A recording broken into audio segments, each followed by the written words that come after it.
Hello there, I'm Decepticon and today I'm taking a look at one of my favourite Beast Wars toys. This is Metal's Jaguar, aka Covert Agent Ravage. When Beast Wars debuted in 1986, there was originally no direct connection to the Transformers lore that had come before. Yes, they were robots in disguise and some of the names were similar, but that was as far as the connection went.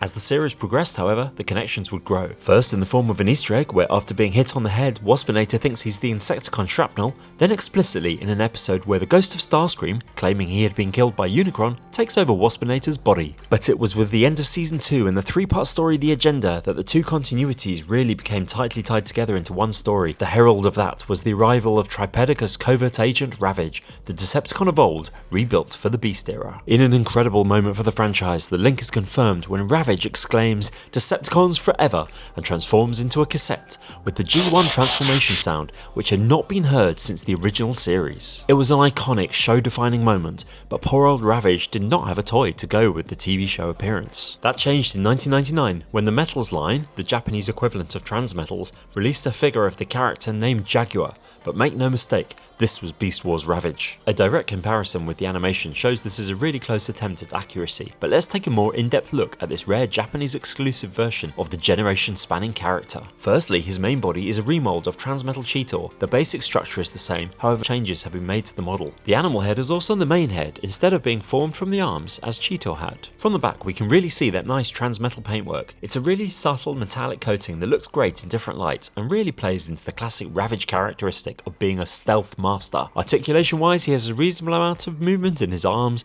his legs, pivoting shoulder joints and a head that can look up and a mouth that opens to reveal some nice shiny teeth. As for extra features, he has spring-loaded pistols into his wrists, he has a chest piece that can open to reveal the Predacon symbol, and originally this came with stickers that could replace the Predacon symbol with a Megatron face, but sadly I don't have those anymore. He comes with blaster extenders for extra range and a detachable tail, but unlike Cheetor, where the tail becomes a weapon, the Beast Wars version of the character keeps the tail in robot mode as well, which makes sense given the animalistic nature of G1 Ravage's robot mode. Let's do some robot comparisons with other characters in the line. Here he is with Beast Wars Megatron, ready to give the Pred boss a run for his money. Transmetal Cheetor shows the mold the figure was based on, and face to face with Transmetal Optimus Primal. And finally, his Silverbolt, because you have to put cats and dogs together. Now let's transform him into Beast Mode. With the exception of the different arms, the transformation is very similar to Transmetal Cheetor's, and he turns into this amazing Transmetal Jaguar. Transmetal Cheetor is one of my favourite Beast Wars animal modes, and this one doesn't disappoint either. Comparing the animal mode with other characters, Megatron may be a T-Rex, but Ravage sure isn't scared, and he has nothing to fear from Monkey Mode Optimus Primal. Here he is up against his mole brother Cheetor, and finally let's put the black of Ravage up against the white of Tigatron.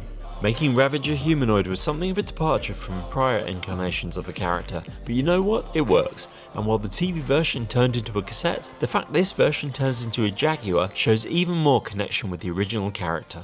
Overall, this is an excellent figure that I'm thrilled to have in my collection, especially as it was never released in the West. Ravage's introduction to Beast Wars was a pivotal moment in the history of Transformers, and it's great to have such an excellent figure to represent that iconic moment. Decepticons forever, indeed.